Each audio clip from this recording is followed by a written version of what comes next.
Hey, hi, hello, how are you? I'm Pia and today I'm going to be doing my June wrap-up.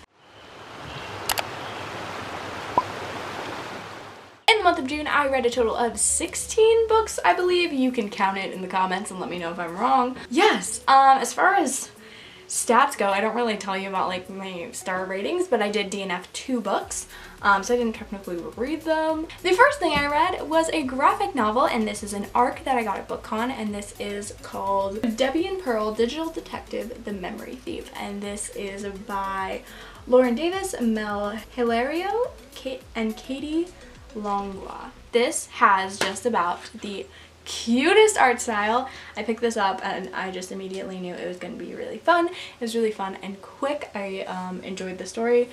It's kind of what it says. It's about like robots and stuff. Not too memorable, but I definitely enjoyed my time reading, so I gave this a 3 out of 5 stars, and today's emoji book rating is going to... Oh, there's a sweating emoji. It's going to be this sweating emoji, because I'm sweating right now, because my fan can't be on, because you would hear it. Next thing that I read, I listened to on audio, and that is Archenemies by Marissa Meyer. I read Renegades last month, listening to it on audiobook as well, and I give this a 3.5 out of 5 stars. I'm really enjoying the story. I love the characters. I'm honestly really attached to the plot, and just how well these characters are done. I do not know who to root for, who is an enemy, who is like on my side, like I don't even know. I listened to another audiobook, and that was A Long Way Down by Jason Reynolds. This is a story told in verse. It is about a guy who his brother, I believe, is killed, and he is going into, and the boy, the teenager, whatever, is going into this elevator with a gun himself, and he is going to avenge his death. And in this elevator he comes into contact with all these kind of ghosts, but they're like his father and his uncle and his brother, and they're all kind of talking to him like, why are you like, this is this constant cycle, like, oh, I'm the guy who shot him, and I was shot him because he shot him, and it's just, it really makes you think about, you know, moral quandary. And I gave this a 4 out of 5 stars. Next up, I read a poetry collection, and this was called The Witch Doesn't Burn in This One by Amanda Lovelace. I read her previous collection. I really love the message behind these. It's kind of a trilogy of poetry collections, and I really enjoyed my time reading it. I found that I liked it less than I think I liked the previous collection, but nonetheless I do really like her style of writing, and I liked the themes that were present. You know, strong women were badass witches, and I gave this a 4 out of 5 stars. Next up, I read for class The Great Gatsby by F. Scott Fitzgerald. I tabbed this for my class and for my own enjoyment. This is my copy. I did not steal it from my school. I don't know how I feel about this book. It was going in a certain direction, and I really thought that like it was cute, and I was like, oh, cute, and then it was like kablamo.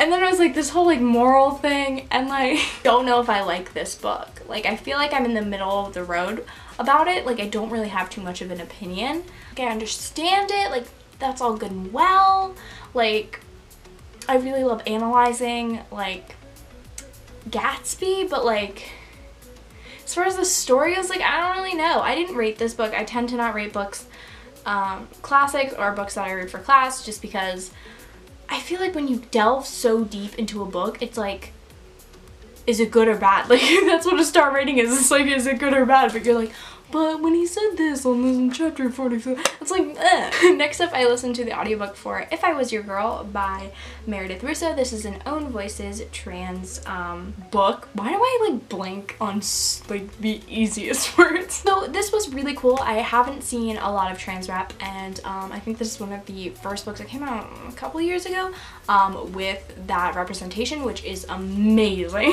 Like absolutely 10 out of 10 for representation. And I really did grow to love the character. I just thought the story was a little bland. I don't know how to explain this without sounding harsh or mean, because it is like a whole thing, and it was just very interesting to hear her struggles and stuff, especially knowing that it comes from an Own Voices author. Interesting story, but it was definitely predictable in the relationships and the high school drama, and I just thought it had a lot of potential. It could have been like crazy. She could have been like a badass like assassin, but it was just kind of like, oh, it's in high school and like prom and like yeah, I was like, meh, 3 stars. I don't know. I want to give a trigger warning for sexual assault and attempted suicide. Then I read You'd Be Mine. This is one of my favorite books I've read this year. This is by Erin Hahn. Oh my goodness, could she take all my money. This is a debut. This is kind of like, I have been talking about it like Daisy Jones and the Six meets Country. And it's amazing. Oh my god, this centers around Annie, who had 2 country stars as parents. They were basically bonkers, but they were super popular, super famous, got into all the drugs and stuff, and they basically, the mom died of an overdose, and then the dad committed suicide, so she has been dealing with this, and she's like, yeah, no fame for me. I love singing, I'll do my little guitar, but like, not doing that, not going down that road. But you also meet this guy who, what the fuck is his name? His name is Clay, and he is a country sensation. He's like 18. I should not talk in a country accent when I'm giving this review, or should I? He has everything, it seems, but he is battling with some addiction, and he is basically making the press mad. So they're like, hey, if you want to stay in a contract with us, you're gonna have to go get Annie to sign to our label. So he goes, does that, they tour together, and this book is so good. Did I love it more than Daisy Jones? I think they're equally amazing, and this needs to be talked about because I literally haven't heard anyone talk about this, and holy bejesus was this an amazing read. I gave it 4 out of 5 stars. Thinking back at it, I'm like, what was wrong with it? Like, I mean, fuck, I want to read it again. I need it in my hands. Then I read an e-arc of The Black Mage by Daniel Barnes. This is probably the coolest graphic novel I've read. Definitely like the one with the biggest like impact or like meaning behind it. It's this first black mage who is joining just a magic school, and basically everyone's white there. They have this whole white supremacy gang. They basically have the KKK in charge of everything, and him and like the ghost of like Harriet Tubman and Frederick Douglass, they're all magi, and they just basically beat down these fucking racists, and it's dope as fuck. This is coming out in... This graphic novel will be released on October 29th, so make sure to check it out. And also, I forgot to say, I gave this a 4 out of 5 stars. Then I read again one of my this was a good reading month. Why do I squeak every time I talk? This is called Some Kind of Happiness by Claire Legrand. This is a middle grade story, and I gave it a 4.5 out of 5 stars. The beginning was slow, and I wasn't getting into it. This is my friend Kiara's favorite book. Oh my god. This is a book about a girl who's like 12. Her name's Finley. Awesome name. And she writes these amazing stories about this land called the Everwood. Her parents are basically splitting up, and so they send her for the summer to her grandparents' house, who she has never met before, with all these cousins and aunts and uncles who basically talk shit about her and her family, and she feels super isolated. So she writes this story, and then she finds the forest behind her grandparents' house super comforting, and it kind of becomes the Everwood. It becomes this game. It becomes kind of real to her in a magical aspect. You know, unlikely friendships, a little bit of like a cute little crushy crush, family relations, and it was really heartfelt. It also deals with anxiety, which I have not seen in middle grade, and like tackles it in such a comprehensible way, especially for younger readers. And why y'all been sleeping on this book? Okay, I forgot about this book, so I'm gonna do 2 back-to-back the books that I DNF'd. First one is Shadow and Bone by Leigh Bardugo. I got to, oh, I have my chapter. I got to page 198 and just put this down. This did not hold my attention. The characters were bland. I've seen this story a million times. Like, I literally have, this was like Darkest Minds. This was like fucking Ignite, Shatter Me. This was like every other story I've ever read, and I was like, are you kidding me? The second book I DNF'd was Always Never Yours by Emily Wibberley and Austin Siegemann Broca. This was so unfortunate because I really wanted to love this book. Haley and Bookland had talked about it a lot last year, and I literally DNF'd at chapter 2. I was like, this writing style, it's so bad.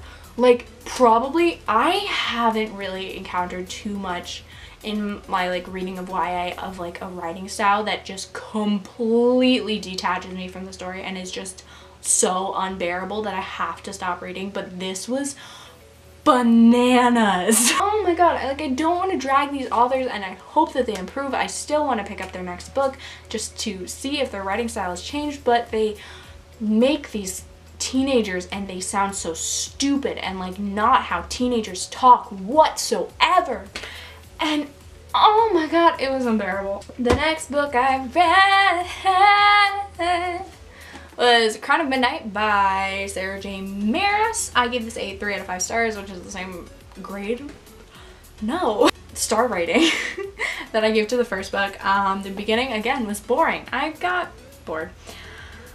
But there was some character development up in here. There was some shit that got crazy. There was some plot twists. I'm interested. I want to see where this goes, and there is a relationship developing that I am so down for. I have this book to talk about. Where is this book and that book? I'm honestly concerned. Alright, so one panic attack later, that literally gave me a panic attack because I don't know why Goodreads does that. Anyways, I don't know what dates I read them, so these are not going to be in order, at least a few of these. But I have a reading blog where I read some of these, most of these. So I have here The Nightingale by Kristen Hanna. This is a World War II historical fiction. I'm sorry, I'm so out of it right now just because of having to do that. But this is really about a sister relationship, and after France surrenders to Germany, German-occupied France, it's about friendship and love and just survival, really. And it is crazy. It pulled at those heartstrings. Oh wait, I actually remember when I read this.